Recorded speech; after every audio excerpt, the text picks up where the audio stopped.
അപ്പോൾ ഫ്രണ്ട്സ് നമ്മളങ്ങനെ വീഡിയോ ഒക്കെ ഇട്ടിട്ട് ഏകദേശം ഒരു മാസത്തിൻ്റെ മേലായി, 2 മാസമാവാനായി. നമ്മുടെ വീഡിയോ അങ്ങനെ സ്ഥിരമായിട്ട് കാണുന്ന കുറച്ച് ചേട്ടന്മാരും ഉണ്ടായിരുന്നു.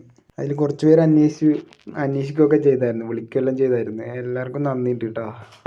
തൽക്കാലം അന്ന് നിർത്താനുള്ള കാരണം വേറൊന്നുമല്ല, എൻ്റെ ചേച്ചീൻ്റെ ജോലി ഒന്ന് ഡൽഹിയിലേക്ക് ട്രാൻസ്ഫർ ആയിട്ടുണ്ടായിരുന്നു. അങ്ങനെ ചേച്ചീൻ്റെ കൂടെ പോകേണ്ട അത്യാവശ്യമായിട്ട് വന്നു, അങ്ങനെ പോയതാണ്. പോസ്റ്റൽ ഡിപ്പാർട്ട്മെൻറ്റാണ് വർക്ക് ചെയ്യുന്നത്. അങ്ങനെ അവിടെ എല്ലാം സെറ്റായതിന് ശേഷം ഒരു 10-20 ദിവസം ഞാൻ അവിടെ നിന്നു. എന്നിട്ടാണ് തിരിച്ച് നാട്ടിലേക്ക് വന്നത്. ഏകദേശം ഒരു മാസത്തിൻ്റെ അടുത്ത് അവിടെ നിന്നു. പിന്നെ നാട്ടിലെത്തി കുറച്ച് ദിവസം റെസ്റ്റൊക്കെ എടുത്തിട്ട് പിന്നെയും വണ്ടി കയറാമെന്ന് വിചാരിച്ചിങ്ങനെ നിൽക്കായിരുന്നു. നാട്ടിൽ തന്നെയുള്ള വണ്ടിയെല്ലാം സെറ്റായിട്ടുണ്ടായിരുന്നു.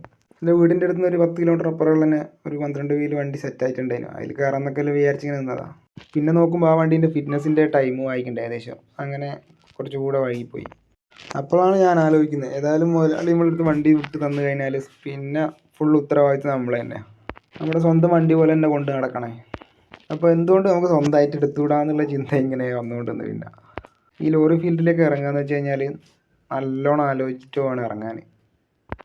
ഒരാവേശത്തിൽ ചെന്ന് ചാടിക്കഴിഞ്ഞാൽ പകുതിക്ക് വെച്ച് മടുത്ത് കഴിഞ്ഞാൽ പിന്നെ പോക്കാ കാര്യം.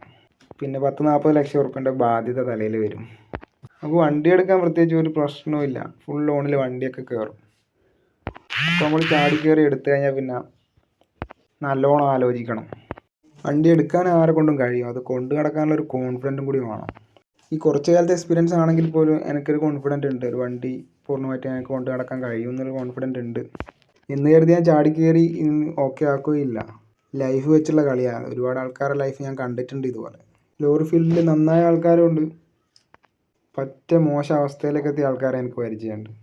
നമ്മളെ ഓരോ വീഡിയോയിലും ഇങ്ങനെ ഓരോരുത്തർ കമൻ്റ് ഇടാറുണ്ടായിരുന്നു, വണ്ടി എടുത്താൽ രക്ഷപ്പെടാൻ കഴിയുമോ, ജീവിച്ചു പോകാൻ കഴിയുമോ എന്നൊക്കെ.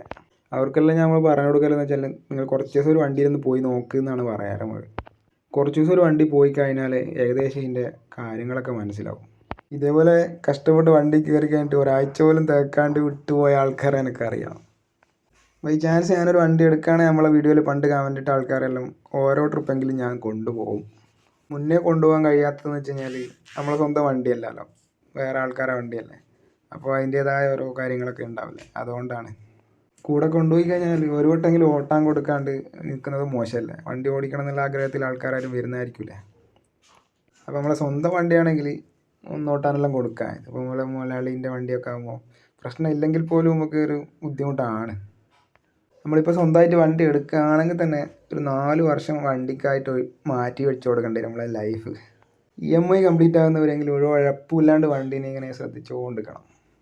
വണ്ടി എടുക്കുമ്പോൾ വേറൊരു കാര്യം കൂടി, EMIയും വണ്ടി എടുക്കേണ്ട പൈസ മാത്രം കണ്ടാൽ പോരാ. വർക്കിംഗ് ക്യാപിറ്റൽ എന്ന് പറയുന്ന സാധനം ഇതിലും ഉണ്ട്, ബിസിനസ്സിലും മാത്രമല്ല. ഓരോ വണ്ടി കൊണ്ടു നടക്കാനും ഒരു ക്യാപിറ്റൽ നമ്മൾ മാറ്റി വെക്കണം. എപ്പോഴാണ് ടയർ പൊട്ടുക, എപ്പോഴാണ് വെറുതെ സംഭവിക്കുക ഒന്നും പറയാൻ പറ്റില്ല.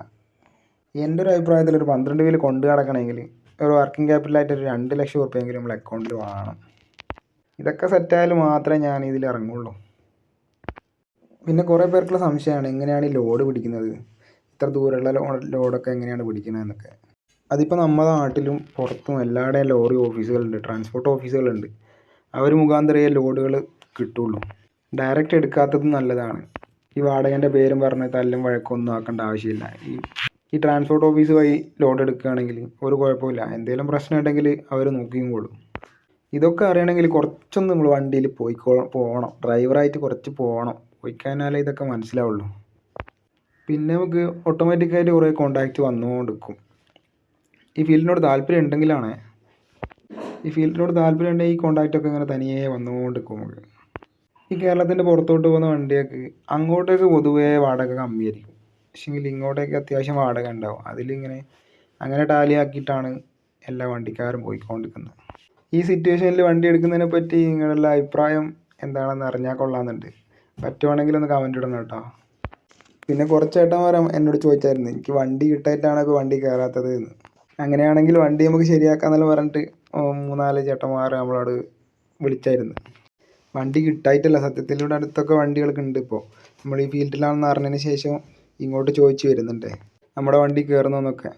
ഈ ചുരുങ്ങിയ സമയം കൊണ്ട് നമ്മളെ സപ്പോർട്ട് ചെയ്ത എല്ലാവർക്കും താങ്ക്സ് ഉണ്ട് കേട്ടോ. പിന്നെ നമ്മുടെ ഈ ഈക്കോമാറ്റില്ലേ, അതിനെ വല്ലാണ്ട് മിസ് ചെയ്യുന്നുണ്ട്. ഇപ്പോൾ നമ്മുടെ വണ്ടി ഇപ്പോൾ ഏകദേശം സെയിലായ പോലെയാണ് ഉള്ളത്. ഈക്കോമാറ്റിന് പകരമായിട്ട് ചിലപ്പം ഒരു 12 വീൽ എടുക്കാനുള്ള സാധ്യത കാണുന്നുണ്ട് ഓണർ. ഈ ഫീൽഡിൽ ഇപ്പോൾ വരാൻ ആഗ്രഹിക്കുന്ന ആൾക്കാരുണ്ടെങ്കിൽ നമുക്ക് കമൻറ്റിൽ ചർച്ച ചെയ്യാം കേട്ടോ. നിങ്ങളുടെ സംശയങ്ങളൊക്കെ ഒന്ന് കമൻറ്റിൽ നമുക്ക് ചർച്ച ചെയ്യാം. ഈ ഫീൽഡിൽ ഇപ്പോൾ ഓൾറെഡി ഉള്ള ആൾക്കാരും ആയിട്ട് നമുക്കൊന്ന് കമൻറ്റിൽ അങ്ങോട്ടും ഇങ്ങോട്ടും ചർച്ചയാകാം. അത്യാവശ്യം നല്ലൊരു കണ്ടീഷനുള്ള വണ്ടിയും പിന്നെ ഇടയ്ക്കിടയ്ക്ക് വീട്ടിൽ വരാണ്ട് പിടിച്ച് നിന്ന് കണ്ടിന്യൂസ് ഓട്ടോ എടുത്ത് ഓടാൻ പറ്റുന്നൊരു മനസ്സും ഉണ്ടെങ്കിൽ ഒരു 3 വർഷം കൊണ്ട് ഒരു 10-30 ലക്ഷം റുപ്യേൻ്റെ വണ്ടി നമ്മളെ സ്വന്തമാവും. അപ്പോൾ പിന്നെ വേറൊന്നുമില്ല, ചിലപ്പോൾ ഞാൻ വീടിൻ്റെ അടുത്തുള്ളൊരു വണ്ടിയുണ്ട് അതിൽ കയറും, അല്ലെങ്കിൽ വീണ്ടും ഇതുപോലെയൊക്കെ കാണാം. അപ്പോൾ എല്ലാം പറഞ്ഞ പോലെ ഓക്കെ ബായ്.